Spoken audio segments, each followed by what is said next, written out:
Howdy folks, hope you're swell out there, perhaps even flush with post-Thanksgiving cheer and sleepiness for my American viewers. It's been a few weeks since my last review. Hectic times, but color me glad to be back at it with y'all. I've been feeling all those, groovy, autumnal, holiday-y wavelengths lately. You know, that feeling you get when you start eyeballing the piles of leaves everywhere like Charlie Brown. That's me right now. So I thought it'd be a perfect time to tackle one of my fave pieces in the collection. It's a mouthful, so bear with me.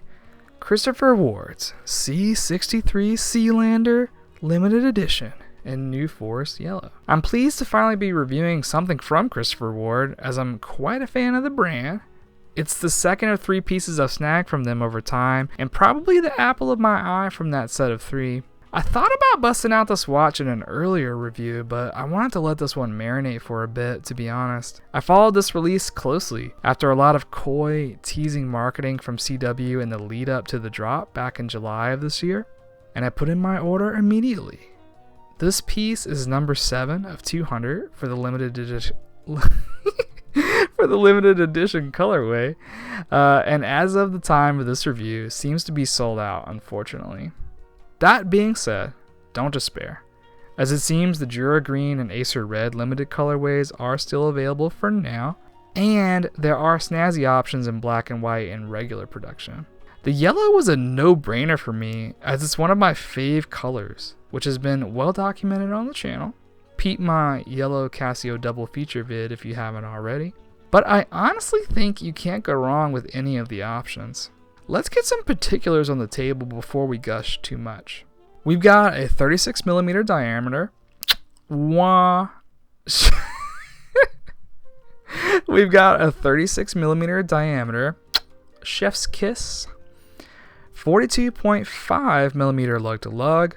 11.1mm thickness. And a straptastic 20mm lug width. The New Forest Yellow dial is quite a bright tone, and I'd liken it to the petals of a sunflower. It doesn't have much in the way of the orangey egg yolk undertone of another popular, similarly colored dial watch, which I'll discuss more in a minute.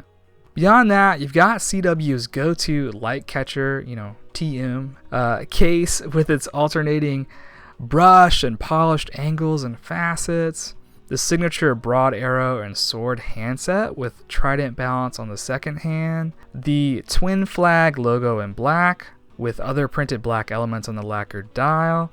And finally, a cutout date window at 6 o'clock. Flipping it over, you can clap eyes on the Sellita SW200 movement with some custom decoration on the rotor.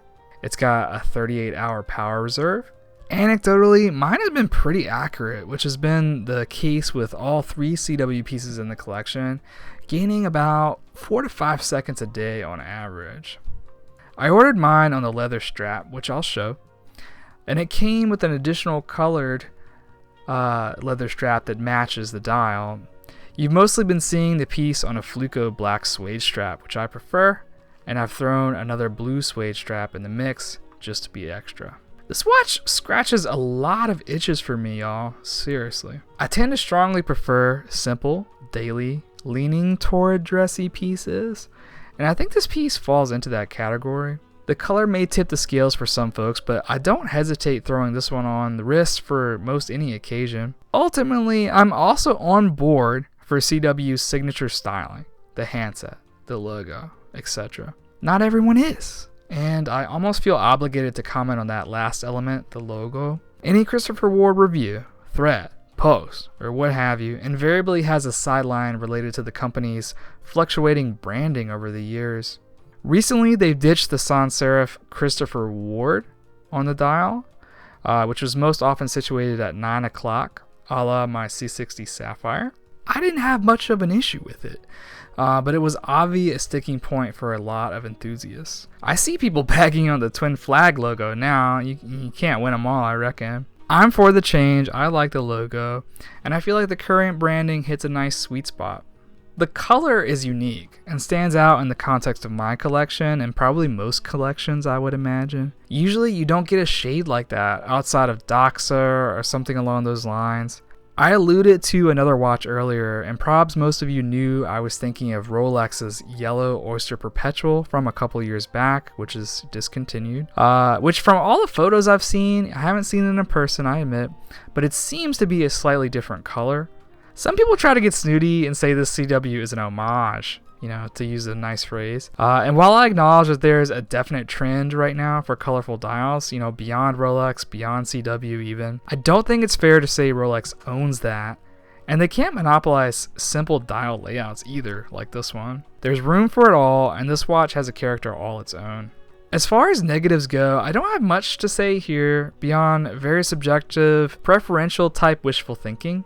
To be specific, I wish the date window wasn't there. I guess I'm at that point in my collecting life where I crave simplicity. Plus, I have a lot of watches these days, so it's just one extra, usually unneeded annoyance to have to set the date every time I want to wear a piece. Plus, the window here feels a little blah.